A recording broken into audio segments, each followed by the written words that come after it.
Buenas tardes, tengan todos ustedes. Muchísimas gracias por acompañarnos en esta edición 122 de Conversando con Orfe. Hoy tenemos un gran invitado, gran abogado, experto fiscal, catedrático, académico, eh, presidente de la Asociación de Estudios Fiscales, escritor, gran amigo, experto, por supuesto, en la materia, socio de su propia firma.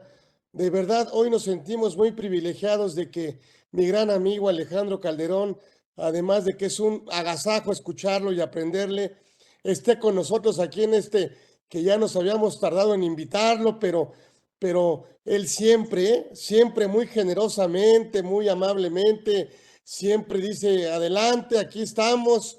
Y entonces nos sentimos hoy muy contentos de tener su excelentísima presencia con nosotros, al señor, bueno, pues qué digamos al maestro Calderón, que esté aquí con nosotros, Alejandro Calderón, que está con este gran tema que no lo hemos profundizado, pero que hoy tenemos el privilegio de contar primero con su amistad y luego, bueno, pues de que esté con nosotros para hablarnos de estos acuerdos, el acuerdo conclusivo, acuerdos conclusivos, que me encanta el tema y qué mejor que él, como un abogado, por supuesto, litigante, experto en la materia, de los que este país, por supuesto, bueno, pues admira y reconoce, que esté con nosotros para que nos hable de este tema.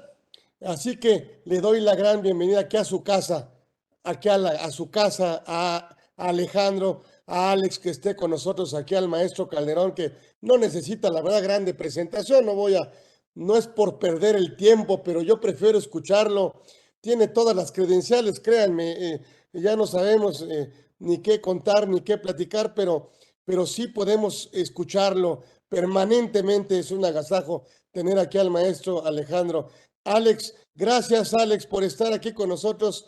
Te mando mi agradecimiento y un fuerte abrazo y gracias por haber aceptado nuestra invitación. Cuéntanos de este tema, mi querido amigo, y no viene de invitado, viene de acá de anfitrión en su casa, Orfe, que siempre ha sido y siempre será. Gracias Alex, bienvenido querido amigo. Gracias Carlos por tus palabras, muy amables, en verdad, sinceras Sube, agradecimientos. sube tu micrófono un poquito. ¿Me escuchas mejor? ¿Sí? ¿Se escucha mejor? A ver, lo voy a subir más. ¿Me escuchas mejor? Ok, de acuerdo. A Pues ver, daba súbele un poco más. un poco más. Déjame ver eh, para aumentar el, el, el volumen. Eh, mm, mm. ¿Me escuchas mejor? Escucho muy poco, muy poquito. Muy poco. Sí. ¿Escuchas mejor ahora o Ahora sí, ahora sí? perfecto. Perfecto, ya le tenemos. Es Adelante, que mi querido hay varios maestro. micrófonos. Pues te daba las gracias por tu generosa presentación.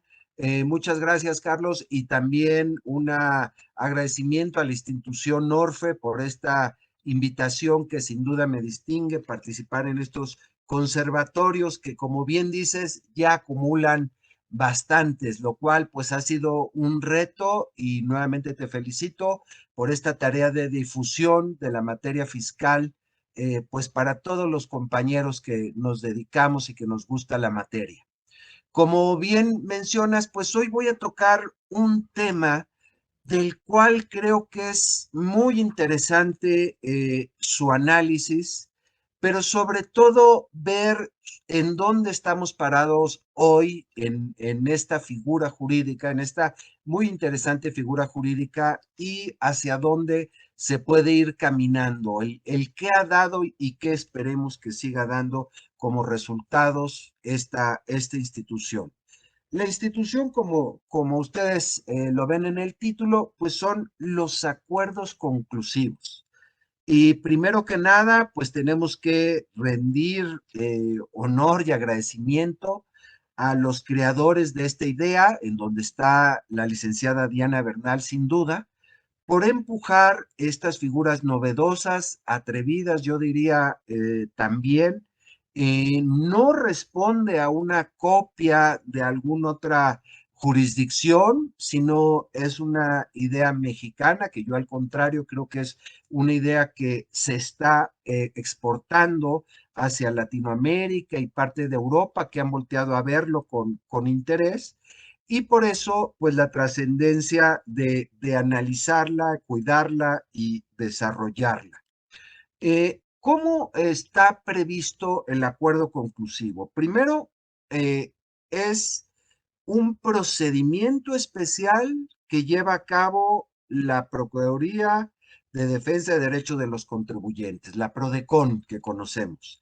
Dentro de sus múltiples tareas o actividades en defensa de los contribuyentes, pues está también este elemento que es el acuerdo conclusivo. Empiezo por decir que la misma Procuraduría en sus lineamientos lo maneja como un medio alternativo de solución de controversias. Y es importante el lenguaje que vamos a ir utilizando, pues para conocer su naturaleza, su desarrollo y pues tal vez hacia dónde se dirige para seguir su fortalecimiento.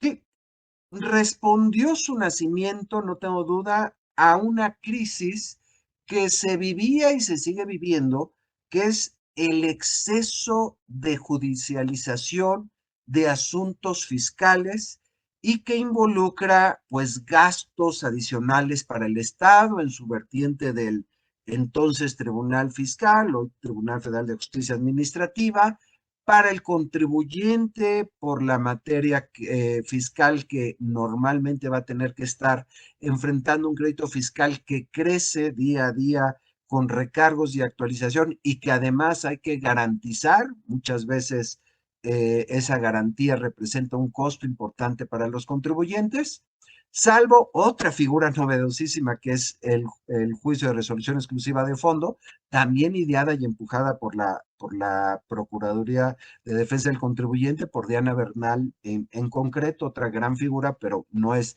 nuestro tema de hoy, en donde se puede evitar la garantía.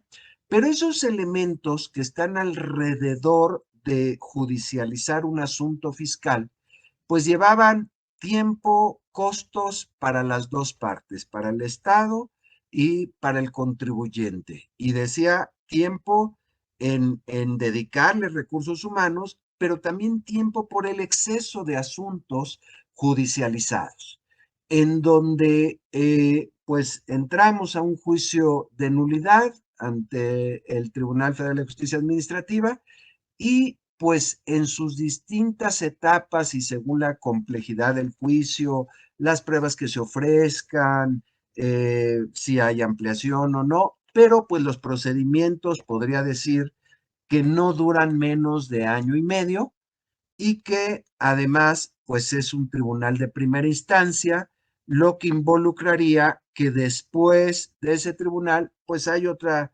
instancia que es el amparo directo en el caso del contribuyente o la revisión en caso de que se inconforme la autoridad fiscal.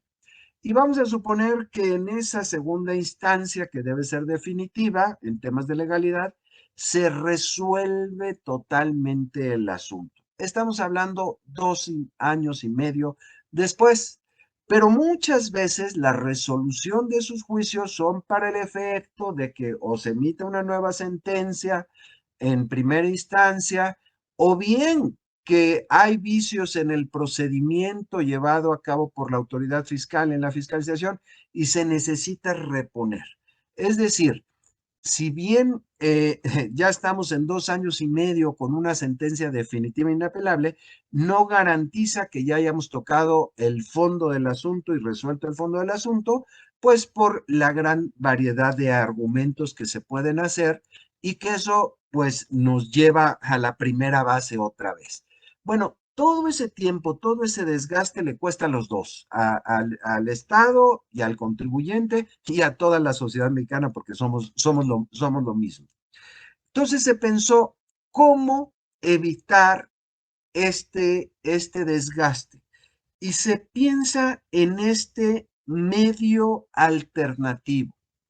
Si es un medio alternativo en su sentido más puro de la palabra, porque es todo un procedimiento regido e instruido por la Procuraduría, por la PRODECON, eh, y es alternativo en la medida que tiene dos grandes beneficios, que se trata de evitar la judicialización por un lado, pero también el conflicto por el otro.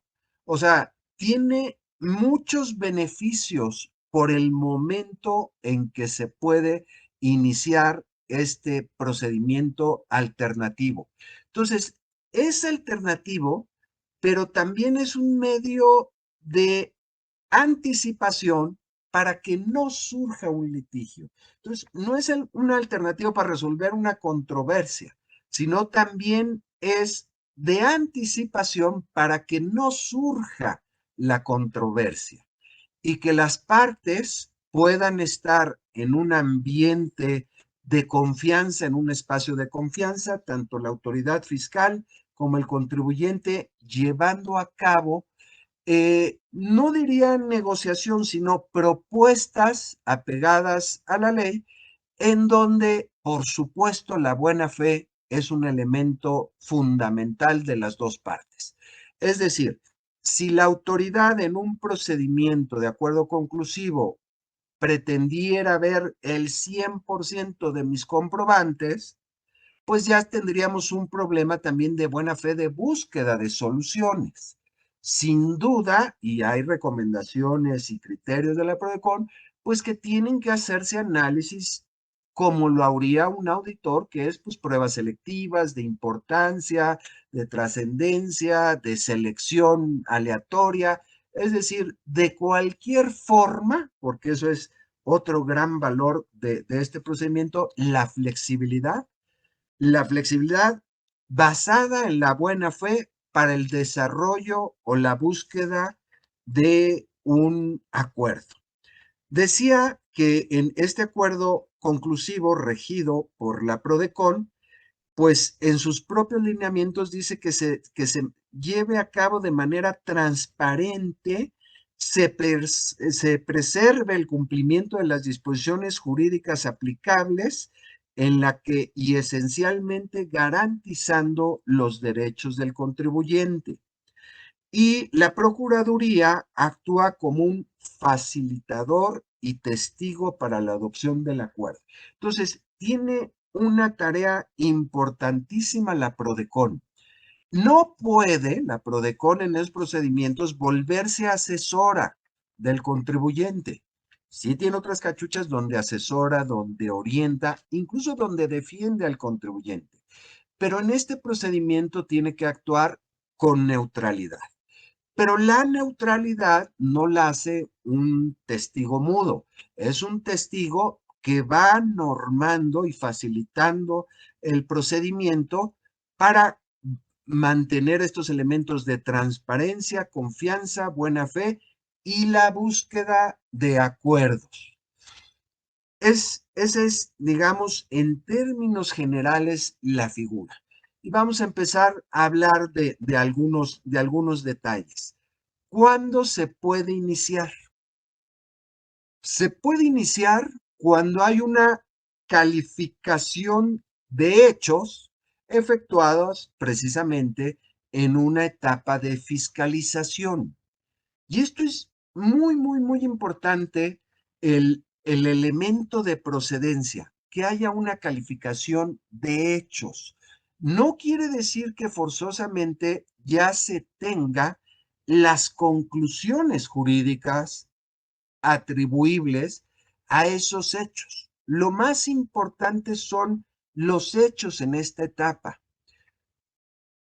¿Y qué involucra eso? El cómo percibo yo los hechos que me están presentando, que está presentando el contribuyente.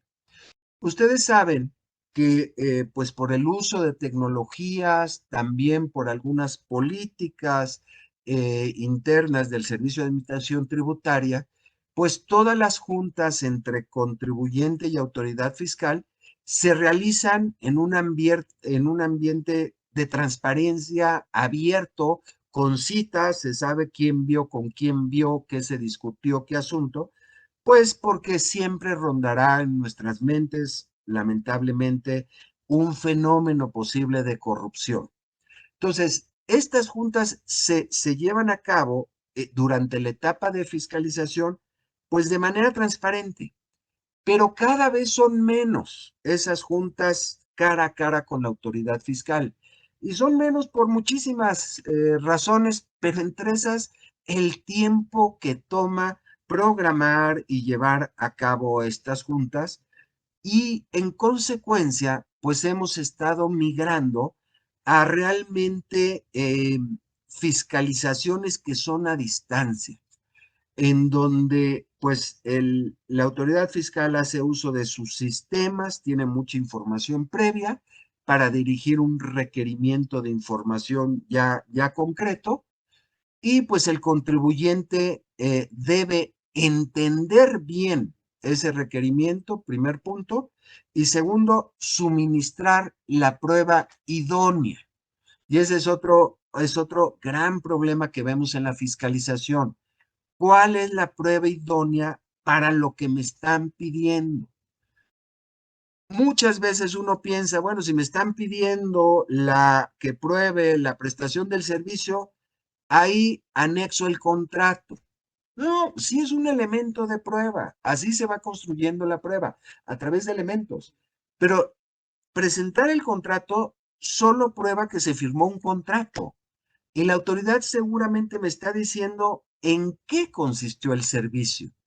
Y si yo me remito a solo el blanco y negro del contrato que dice servicios profesionales, pues no le va a dar muchos elementos a la autoridad porque eso ya lo tenía en el CFDI, decía servicios profesionales, sino en qué consistieron de manera más detallada, más específica esos servicios profesionales. Entonces, pues es servicios profesionales de abogado por asesoramiento en la materia fiscal en relación a una auditoría o a un proceso de devolución del IVA. Ah, bueno, entonces ya hay elementos de decir, está este servicio. Si lo acompaño con el procedimiento abierto de devolución de IVA, el folio que recibió el SAT, lo que fue el requerimiento, la contestación, estoy dando elementos de la evidencia de ese servicio. Muchas veces no se tiene todo y no se trata de tener todo. Ningún hecho se puede probar al 100%. Acuérdense que la valoración de los hechos y el test probatorio es una decisión de escoger lo que sea menos probable con error. Es decir, es una distribución del error. Yo no puedo estar seguro de que estoy dando esta conferencia salvo que me esté viendo, porque me pueden filmar, pero que fue a esta hora, en este momento, necesito darle mayores elementos. Es decir, la prueba al 100% es imposible rehacerla después del futuro. Lo que vamos a hacer es el resultado más probable del hecho.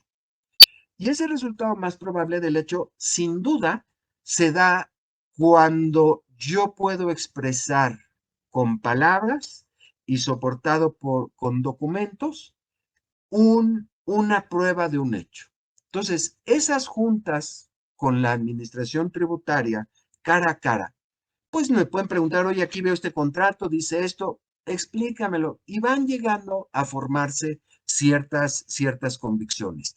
Esas juntas, por eso son muy valiosas, su buena preparación, que se den en el momento oportuno, cuando ya se conocen los puntos de discusión o que puede haber esos puntos de discusión, porque se quiere probar ya algo en específico. Bueno, decía que esas reuniones con el SAT cada vez son menos frecuentes por el exceso de trabajo, por los mecanismos, por lo que sea. Y por lo tanto, vuelve a adquirir gran valor el acuerdo conclusivo, porque en el acuerdo conclusivo se da ese diálogo que muchas veces no se pudo tener durante el proceso de fiscalización. Y ahí está una parte del reto y de las fortalezas y del futuro del acuerdo conclusivo. Ha llegado al extremo de suceder que algunos contribuyentes durante el proceso de fiscalización no suministran la información. La autoridad hace pues la última acta parcial o el oficio de observaciones y el contribuyente acude al acuerdo conclusivo en donde empieza a presentar la información. Ha sucedido. Oye, ¿es válido que suceda? Legalmente es válido que suceda, pero no debe ser ese el uso del acuerdo conclusivo. Por eso se requiere una calificación de hechos, que la autoridad haya valorado algunas pruebas y llegado a una convicción, que tal vez el contribuyente dice esa convicción está equivocada. Necesito saber qué es lo que le faltó a mi prueba para lograr la convicción del fiscalizador. Entonces, llego con esa calificación de hechos, habiéndose valorado una prueba, y la vengo a fortalecer, la vengo a expresar, a argumentar los hechos. No es un litigio de argumentos, que también pueden estar metidos, pero no es el carácter esencial.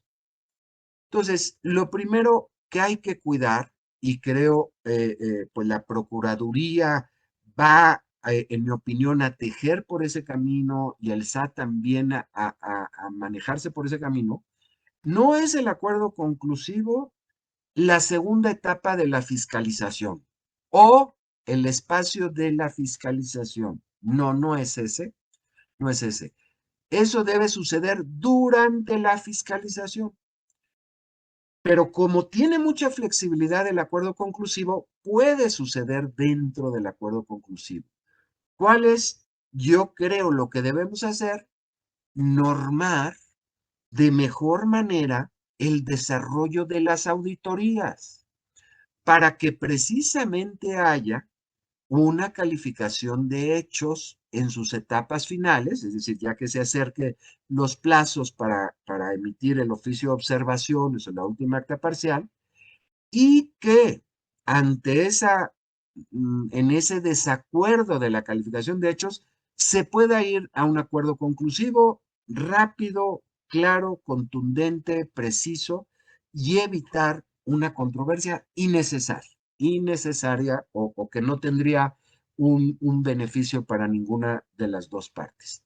Decía que mientras no suceda esa reforma legal, cuando algún contribuyente pretenda y confíe que en el acuerdo conclusivo va a desarrollar toda la auditoría que no atendió en su debido momento, será muy común que la Procuraduría le llame la atención y le diga, oiga, no se trata aquí de empezar a presentar por primera vez lo que no presentó. Entonces, que la misma Procuraduría advierta al contribuyente, decirle, de lo que presentaste, vamos a platicar de la calificación de los hechos. Y lo otro, que el SAT también diga, yo no voy a entrar a ese procedimiento porque lo que ha pasado es que el contribuyente no ha cumplido con su obligación de colaboración durante el procedimiento de fiscalización.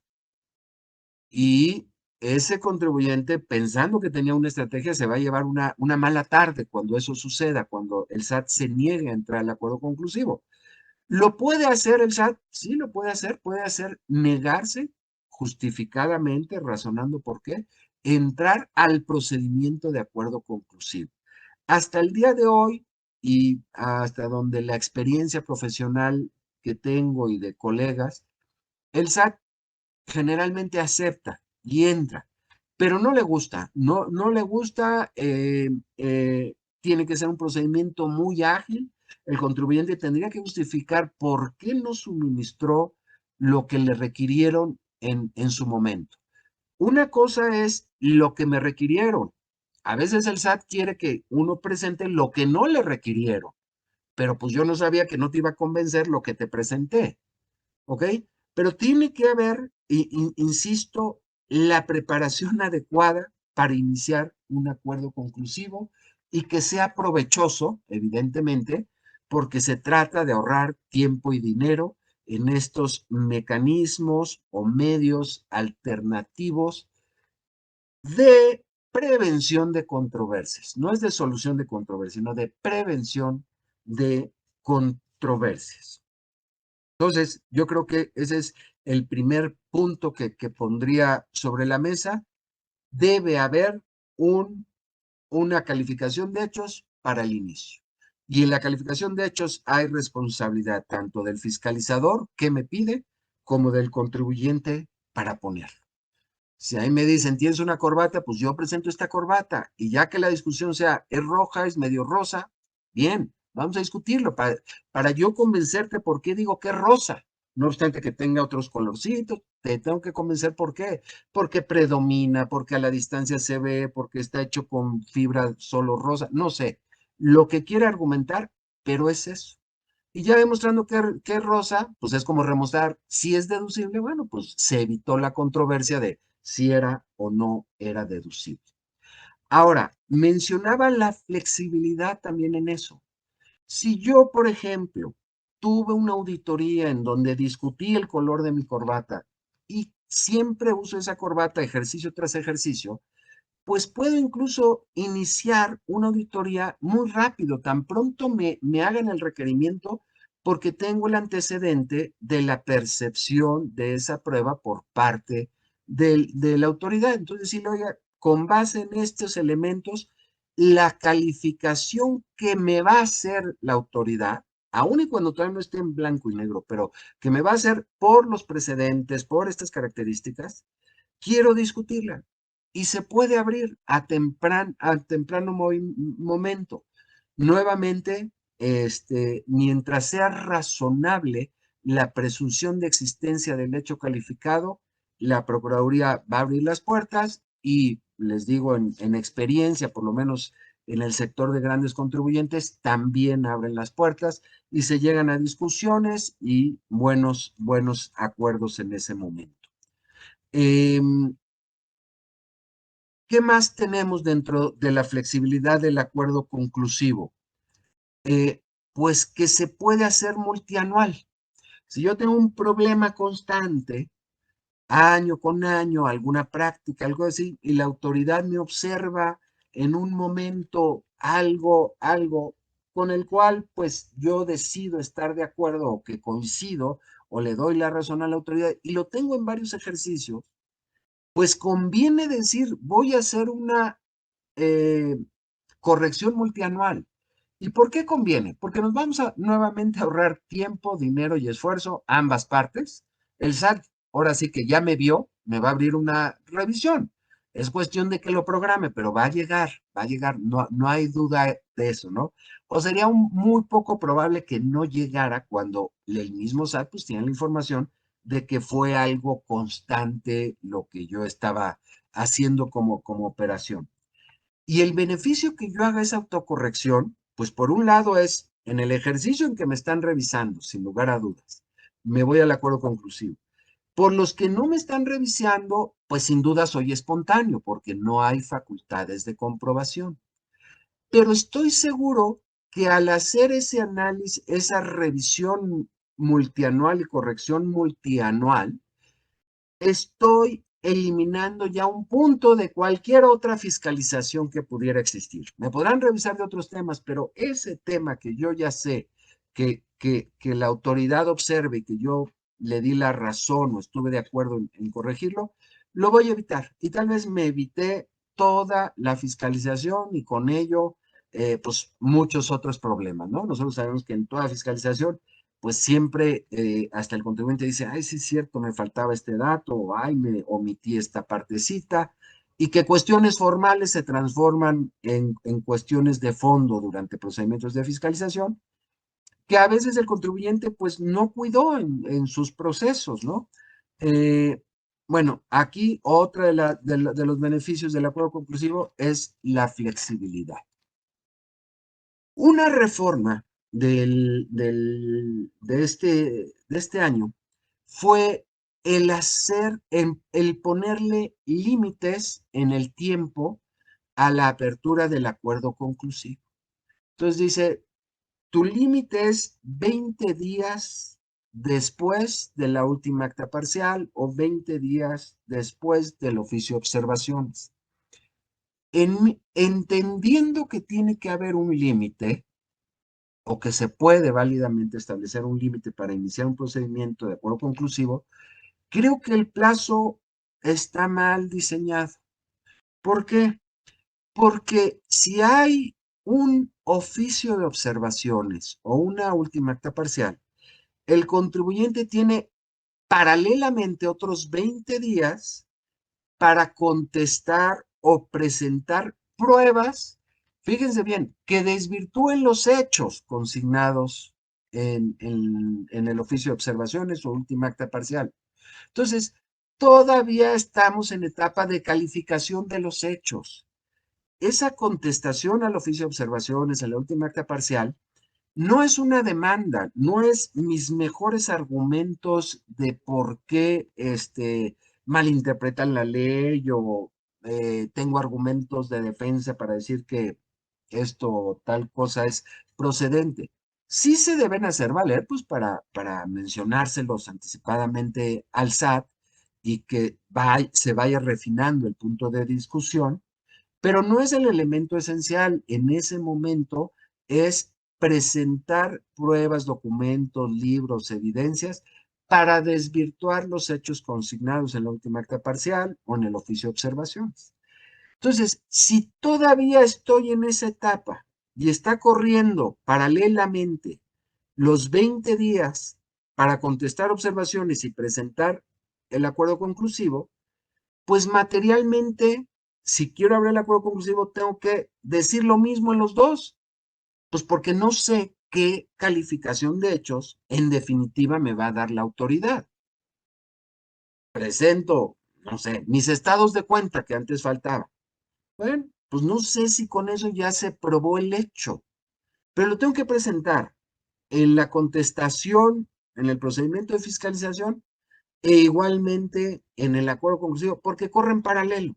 No me da tiempo de ver la respuesta de la autoridad. Y claro, si no lo ejerzo en tiempo, pues va a precluir la posibilidad o el derecho tanto de contestar por un lado como de iniciar el acuerdo conclusivo. Entonces, está mal diseñado. Debiera pensarse en un plazo, decir, pues tendrás un máximo de 2 meses o 3 meses después del oficio de observaciones, después de la última acta parcial y posterior a que hayas presentado los documentos ante la fiscalizadora con las pruebas que pretenden desvirtuar los hechos. Es decir, como un requisito de procedencia que se haya presentado allá para obligar a la autoridad a que se pronuncie sobre esos hechos en un o sea, y podríamos decir, oye, si no te pronuncias en 3 meses, presumo que sigues pensando lo mismo, que estas nuevas evidencias no te han cambiado, y se abre el acuerdo conclusivo y ahí se va a tener que analizar esas nuevas evidencias, te vas a tener que pronunciar. Incluso casi el contribuyente diría, mira, presenté mi contestación a oficio de observaciones con todas estas pruebas, ya pasaron los 3 meses, no tengo respuesta, hablo este procedimiento, pide el informe, que te rinda informe de qué convicciones le produce estas pruebas, para saber si subsiste la materia de la controversia o de la posible controversia. Informa a la autoridad, pues estos puntos ya estoy de acuerdo, solo quedan estos. Bueno, pues entonces ya sobre esos se trabajará. Dice la autoridad, no, no me produce ninguna convicción. Ahí tiene que decir por qué no te produce ninguna convicción. El contribuyente debe analizar esa respuesta y decir, ante la ausencia de convicción de este punto de la autoridad, presento esta nueva evidencia porque ya me di cuenta que lo que duda es que lo haya pagado, no tanto que me prestaron el servicio, sino que lo haya pagado y lo considera como un requisito de la adicción que esté pagado. Bueno, pues ahora te voy a dar el estado de cuenta a través del cual se hizo el pago, si fue transferencia, pues aquí está claramente identificada la transferencia, está de la cuenta de mi receptor que recibió mi transferencia aquí, me emitió el CFDI, mira su complemento de pago, menciona exactamente esa transferencia, el banco, no sé, lo que esté en discusión de los hechos o lo que esté en la discusión también jurídica. Oye, no era indispensable o no era un requisito de esa deducción el pago, porque no es de los que se someten a que exista un pago en los términos de la ley del impuesto sobre la renta. No sé, ¿no? Por decir algún ejemplo. Es decir, después de esa primera contestación del SAT, yo ya sé qué es lo que me está faltando para producir la convicción que quiero. Y tengo la posibilidad de presentar nuevas pruebas. Ahora, a veces la autoridad dice, no es que yo necesito ver, vamos a pensar en una depreciación de activos. Híjole, y yo tengo 100 millones en activos. Entonces, la integración de esos 100 activos. Y muchas veces el activo es una construcción. Entonces, no es una factura, son miles de facturas por un activo. Y tengo 1000 activos. Bueno, pues entonces sí tengo que ir a pruebas selectivas y decir, oye, mira, todo esto integra mis activos, cada uno de estos activos está integrado por 100 facturas, determina un periodo o escoge qué activo, aquí está la lista que quieras, o te presento los 10 primeros por importancia, o te presento todos los que di de alta durante el mes de marzo, no sé, cualquier sistema de presentación de esta información, sea aleatorio, sea por trascendencia, sea por importancia, sea porque lo escogió el SAT, lo que sea, pero vamos a perfeccionar esa prueba. Entonces, pues maravilloso, ahí sin duda durante la fiscalización no se pudo, nadie es culpable, precisamente no había ese diálogo todavía a que se está dando ahí. Pero luego es tanta información, que la PRODECON, el contribuyente o el SAT dicen, convoca una junta de trabajo. Vamos a una junta de trabajo. ¿Por qué? Pues porque quiero ver ahora ya los 1000 kilos de prueba que me presentaste, cómo lo relaciono o cómo está uno con el otro. Y la verdad, eh, por suerte, yo tengo un equipo muy bueno en Excel que puedes ligar esto con esto y todo y todo. Pero son documentos inmensos, muy complicados de ir siguiendo y qué es lo que uno quiere que vea el otro en cada uno de esas ligas de Excel. Dificilísimo si no hay diálogo. Pero cuando se convocan esas juntas de trabajo, que ya es cara a cara, mira, vamos a ver el Excel, y ahí lo vamos viendo todo, y está esto, ah, ya le entendí, ah, pues ya lo vi, ah, perfecto. Entonces va a decir, muy bien, ya se probó. Oye, qué buena solución, ¿no? Porque eso, créanme, en un juicio, por la mejor prueba pericial que tengan, porque lo van a tener que llevar a una prueba pericial, ya se tomaron un año más de litigio. Y el resultado es incierto, porque viene un perito tercero, que es ajeno a todo.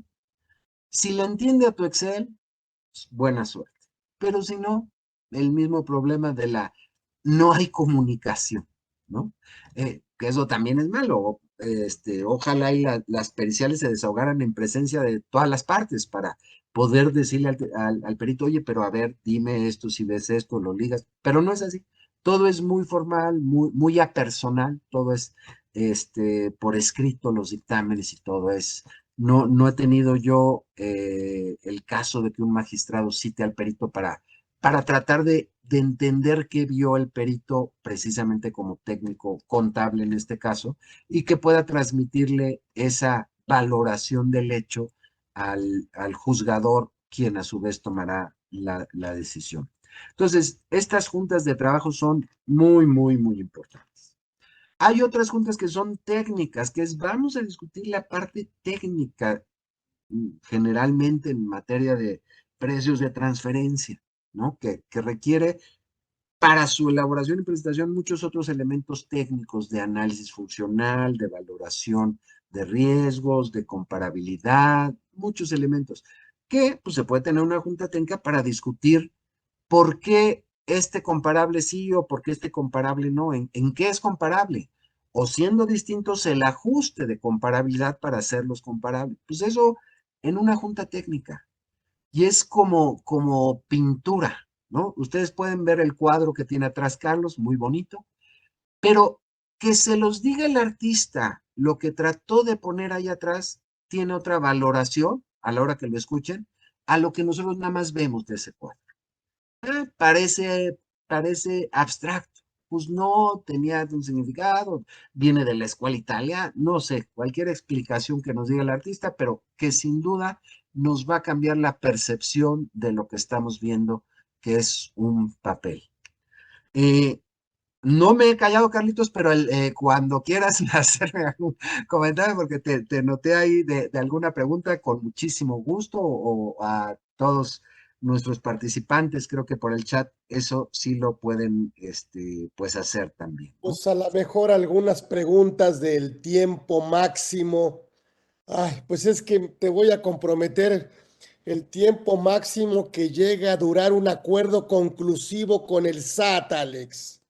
Sí, mira, ese era otro elemento. Los acuerdos conclusivos, ¿cómo se empezaban a hacer como segunda fiscalización o la fiscalización? Empezaron a durar mucho y duraban 24 meses, 18 meses. Vino una reforma legal para decir no puede durar más de 12 meses. Nuevamente, la razón de la regla se entiende y lo malo es que le va quitando flexibilidad. Entonces, yo diría, está bien que sea un parámetro, pero que no sea fatal. Así como para emitir sentencia en los juicios hay un parámetro de que se dictará en la audiencia constitucional o tendrán 3 meses después del cierre de la instrucción, la verdad es que son plazos flexibles y a veces los cumplen el tribunal y a veces no.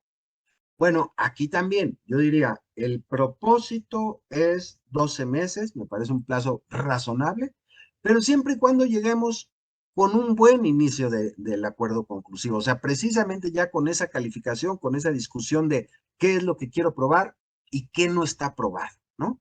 O qué necesito argumentar para convencerte. Como está 12 meses, pues mete mucha presión a las partes. Y claro, al rector del procedimiento, que es la PRODECON. Entonces, la PRODECON está viendo como 3 meses para que discutan presentes información. Otros 3 meses para el análisis y última vuelta, digamos, ¿no? Y los 3 meses restantes, o sea, el tercer trimestre, para los acuerdos o los desacuerdos, o los acuerdos parciales.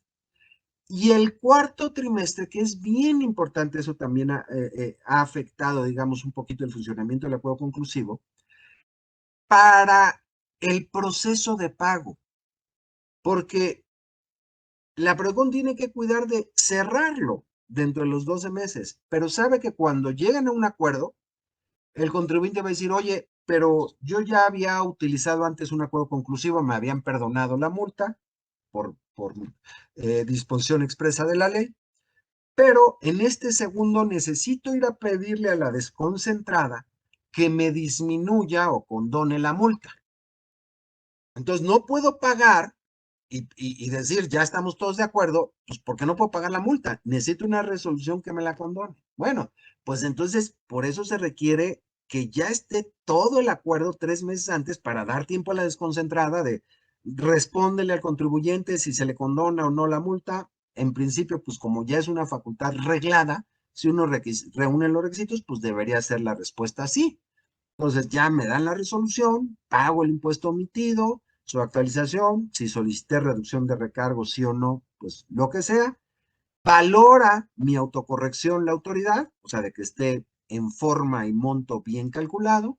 Si está bien, informa diciendo si está bien, se hace el proyecto de acuerdo conclusivo, se le distribuye a las partes, están de acuerdo, sí estamos de acuerdo, se vuelve versión definitiva, se cita a las firmas y pues ya sale uno con su acuerdo conclusivo y después la autoridad tendrá que concluir el proceso de fiscalización mediante un documento de finalización del proceso de fiscalización por haberse suscrito un acuerdo conclusivo. Entonces, esos son los plazos, están muy apretados. pero sí se puede si se llega bien. Si se llega de la nada, de me requirieron y no presenté nada y empiezo a presentar ahí, difícilmente me va a dar tiempo de llegar al acuerdo. Tal vez sí me va a dar tiempo de suministrar ¿Hasta qué información. porcentaje de multas se han logrado reducir con el acuerdo, Alex? Bueno, cuando es la primera vez, te lo reducen el 100% y sin discusión, sin pedirle permiso a nadie. La propia Procuraduría te dice, ¿quieres ejercer este derecho que te da el procedimiento de acuerdo conclusivo? ¿Sí o no? Porque el contribuyente puede decir, oye, no, yo sé que me van a venir a revisar 3 años después y que la multa ya va a estar muy grande. Mejor en este que está chiquitito, no hago uso de ese beneficio, solicito la reducción de la multa, me la otorgan y me mantengo con mi beneficio para un segundo acuerdo conclusivo. Entonces, no es que en el primer acuerdo lo tenga que ejercer ese derecho, sino solo en uno de los muchos acuerdos conclusivos que pueda abrir, ¿no? Y puede abrir uno por el SAT, otro por el Infonavit, por el IMSS, cualquier autoridad fiscal puede ser llamada dentro de este procedimiento de acuerdo conclusivo. ¿Cuándo es improcedente adoptar el acuerdo, Alex? Eh, Después de que hayan vencido estos plazos, ya resulta improcedente la apertura y por lo tanto el cierre, bueno, el que pueda existir un acuerdo conclusivo. Fuera de eso, no hay elementos que prohíban, bueno, porque ya vencieron los plazos, evidentemente, el poderlo abrir. Es decir, si el plazo está abierto, se puede hacer. Y qué bueno que me haces esta pregunta para precisar algo que no lo hice antes. El plazo máximo para abrir el acuerdo conclusivo es esos 20 días posteriores al oficio de observaciones o última acta parcial. Pero el plazo de inicio, o sea, ¿cuándo lo puedo abrir? No quiere decir que tengo que esperar al oficio de observaciones o a la última acta parcial. Lo puedo abrir desde antes. Tan pronto tenga una calificación de hechos en blanco y negro o que pueda establecer cuál es la calificación de hechos de la autoridad, porque ya lo conozco por alguna otra experiencia previa, por alguna resolución, por algún otro elemento, ahí lo puedo abrir. Entonces, lo puedo abrir en muy temprano momento, porque ya sé cuál es la calificación de hechos, y hasta el límite que es estos 20 días. Pero no es que sea a partir del oficio de observaciones, última parcial, y hasta 20 días. No, no es nada más esa ventana de tiempo, es desde antes, cualquier momento anterior, hasta este momento, ¿no? Perfecto. Y ya ir concluyendo, mi querido maestro Alex, a ver, dame como las áreas de oportunidad, como para que el contribuyente sepa, eh, pues, cuándo ¿Cuándo? adoptar el acuerdo o no adoptarlo. Claro, claro. Eh, Mira, otro de los grandes beneficios del acuerdo conclusivo es que no puedes salir peor de lo que entraste. Entonces, siempre vas a ganar. Sea que tenías 10 partidas y solo se pusieron de acuerdo en uno, ganaste una partida y las 9 pues se van a mantener en controversia. Entonces, hay acuerdos parciales o totales. Conociste más de fondo cuál es tu problema y cuál es la percepción de la autoridad. Incluso puedes decir, ah, mira, me voy a preparar para el litigio porque ya no me dio tiempo de suministrar aquí, pero ya sé cuál es el punto de discusión, cómo va a venir la determinación final del crédito. Ahí sí ya la determinación. Entonces también es un instrumento para preparar un litigio en beneficio del contribuyente, o sea, prepararlo mejor en beneficio del contribuyente. No hay nada oculto. El SAT siempre me dijo, este es el problema, este es el problema, este es el problema. Entonces, nada más que le quede claro al contribuyente, ¿no? ¿Cuál es el problema? Para tratar de allegarse de recursos y esto. Eh, Insisto, no es, la otra es de que si no crea un precedente en términos de los que conocemos, es decir, que vincula o que tenga obligatoriedad. Eh, por lo tanto, hoy puedo decir, sí entro porque me quería evitar, estaba de buenas, me quería evitar problemas, preferí hacer un pago, o sea, aceptar la propuesta del otro y hacer un pago. Pero tal vez el ejercicio siguiente sí decido pelearlo. No pasa nada, no pasa nada. En mi opinión, y eso también está empezando a suceder como alguna debilidad ahí del acuerdo conclusivo, la autoridad no puede beneficiarse de lo que yo haya establecido, dicho o puesto en el acuerdo conclusivo. Si sí lo hace, a mí me parece que es indebido y que provocaría la ilegalidad de la resolución que determine ese crédito. ¿Por qué? Porque la resolución, la liquidación que emita la autoridad viene de un proceso de fiscalización y este es un proceso paralelo, no de fiscalización. Entonces, no obstante de que son afirmaciones que yo hice u opiniones que di que obran en los expedientes de la autoridad, porque de ahí lo están tomando, como del 63 del Código Fiscal de la Federación, ese procedimiento no es y no forma parte de la fiscalización. Y cuando digo no es ni forma parte de la fiscalización, es en dos sentidos, ¿eh? Si ustedes ahí presentaron y no llegaron a ningún acuerdo, les aconsejo que dentro de la fiscalización vuelvan a presentar las mismas pruebas o le pidan al SAT que como ya obran sus expedientes en términos de la Ley Federal de Derechos del Contribuyente, ya no te los exhibo, pero sí considéralos. Pero ustedes le piden que lo considere dentro del procedimiento de fiscalización. En mi opinión, de otra manera, dudaría que fuera válido que la autoridad utilizara eso, ¿no? Van a empezar a haber algunos litigios por ahí porque lo ha hecho la autoridad, sí ha utilizado ciertas cosas del acuerdo conclusivo en contra del contribuyente cuando ya está en una etapa de litigio, pero pues ya se ha planteado ese problema ante los tribunales, vamos a ver qué resuelven. ¿Qué sería lo mejor? ¿Cuál es un área de desarrollo del acuerdo conclusivo? Pues una disposición expresa que diga que, no obstante que obran en los expedientes, no podría ser en perjuicio la utilización de esa información, de lo que dijo el contribuyente en esa, ¿no? Entonces, una norma expresa, pues nos libera de todo el problema porque actualmente no existe esa norma y sí existe el 63 que dice que la autoridad puede hacer uso de lo que obra en sus expedientes, ¿no? Pues sí, sin duda obra en sus expedientes, pero no como debiera o como se refería el 63 del código, que nunca tuvo en mente el acuerdo conclusivo porque pues el 63 viene desde 1980 y el acuerdo conclusivo pues del 14 a la fecha, ¿no? Entonces, esas son las áreas de oportunidades. Mi recomendación es, sin duda, es una herramienta en favor del contribuyente, es opcional. ¿Cuándo sí promoverlo? Yo te diría casi el 90% de las veces va a ser favorable. Ya al menos que estés discutiendo temas jurídicos, ese sí no se va a resolver en acuerdo conclusivo y tal vez nada más estás perdiendo el tiempo. O sea, si la autoridad te dice, oye, este interés es no deducible porque se configuró un crédito respaldado y te dice la argumentación, no vas a ir a discutir la interpretación de qué dice el artículo 11 de la ley para un crédito respaldado. No se va a resolver ahí. Ahí te va a decir el SAT, ya conoces mi criterio. O si hay criterios publicados del SAT, ¿no? Criterios normativos o prácticas fiscales indebidas, pues sabes que no lo va a cambiar. Como O la sea, cónyuge, ya sabes qué va a opinar. ya sabes de antemano qué va a opinar y eso es lo bueno de que esté publicado, ¿no? Pues ya sé qué me va a decir.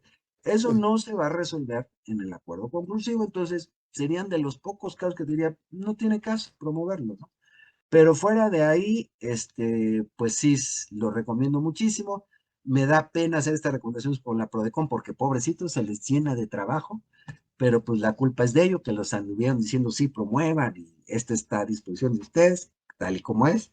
Pero entonces, pues sí, es mucho trabajo para la Prodecon, pero la verdad es un gran instrumento para los contribuyentes que están siendo fiscalizados. Y finalmente el empresario siempre anda pensando en tiempo, ¿no? O sea, como que dice, ok, sí, tengo que pagar, pero dame tiempo, ¿no? Dame plazo. Oye, te va a costar, obviamente. Bueno, pero lo vemos después, Pero, ¿no?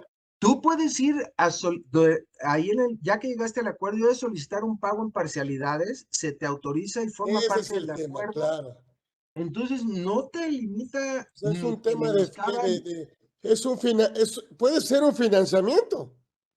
Puede ser un financiamiento, por supuesto que también se dan compensaciones, diciendo, oye, pues ya no me obligues a pagarte, yo tengo un saldo a favor de allá, compénsatelo tú contra este acuerdo. Ujú, Y ujú, sí ujú. se hace, sí se hace y sí se puede Claro, y sí se logra. no hay Entonces, impuestos sin finanzas, Alex, ¿no? exacto. Entonces, pues te ahorraste dos problemas, ir a solicitar el saldo a favor y pagar este, ¿no? Entonces, también, te digo, tiene mucha flexibilidad dentro de sus fortalezas, da transparencia, esa es otra de sus fortalezas. Los retos y su desarrollo no puede ser segunda fiscalización, los plazos ya están acotados, el inicio de esa debiera ser más flexible, tal vez a opinión de, no sé, o a criterio de Prodecon, no sé, no sé cómo resolverlo, pero no empezar a menoscabarla quitándole flexibilidad porque es un gran atributo eso. Ay, Alex, siempre es un agasajo escucharte. Hugo, tenemos ahí un reconocimiento, ¿no? Para efectos de materialidad. Así es. Ahí Veo en tenemos el chat que dicen que si ya hay un crédito fiscal notificado, ya no puede acudir a un acuerdo conclusivo. La respuesta es, así es, ya no puedes acudir, porque ahí ya hay una determinación final del SAT, ya no estás en valoración de hechos o en posibilidad de llegar a acuerdos, ¿no? Ahí no hay más remedio que acudir a los medios de defensa, recurso de revocación, juicio de nulidad. Alex, yo sé que tienes ahí ya expedientes electrónicos por mes de los reconocimientos, pero déjanos agradecerte de esta manera y bueno, aquí te lo haremos por supuesto llegar, pero el agradecimiento pues es de toda la comunidad Orfe que siempre cuenta contigo y que pues lo haces muy fácil, muy sencillo y nos queda claro que es un área, que hay muchas áreas de oportunidad en este tema de adoptar un acuerdo conclusivo. Y si lo vemos en temas financieros, pues a lo mejor él dice el contribuyente, pues yo acepto pagar, pero si me das plazo, pues mejor. Así O es, sea, sí, sí, sí, sí. o sea, es No, un tema, él siempre está pensando, el empresario, en temas financieros, en temas de fondeo. Sí quiero, pero no tengo ahorita, pero sí. En fin, son esos temas que a lo mejor pudiera ser un vehículo de financiamiento, ¿no? Porque no va a obligar a la autoridad, ¿verdad? A aceptarlo, ¿no? Pero me parece que pudiéramos tener más plazo para no solo acercarnos, negociarlo, sino pues preparar la misma defensa, ¿no? claro, claro, claro. No lo obliga a la autoridad, pero como está inspirada en la buena fe, es mucho más fácil que obtengas lo que quieres si estás en un acuerdo conclusivo a que estuvieras fuera de él, ¿eh? Entonces, incluso el pago a plazos, pues, la autoridad dice, mira, sí que te lo den, pero finalmente es una figura autorizada, tiene un costo financiero también, y la autoridad resolvió su fiscalización. También fortalece la recaudación. Es otro de los elementos importantes del acuerdo conclusivo. Ayuda precisamente a la recaudación porque da facilidades para el pago. Sí, y evita que la autoridad también se suba al tribunal, ¿no? Así es, así es. Alex, gracias, maestro Calderón Aguilera, estuvo aquí con nosotros, es un agasajo, caray.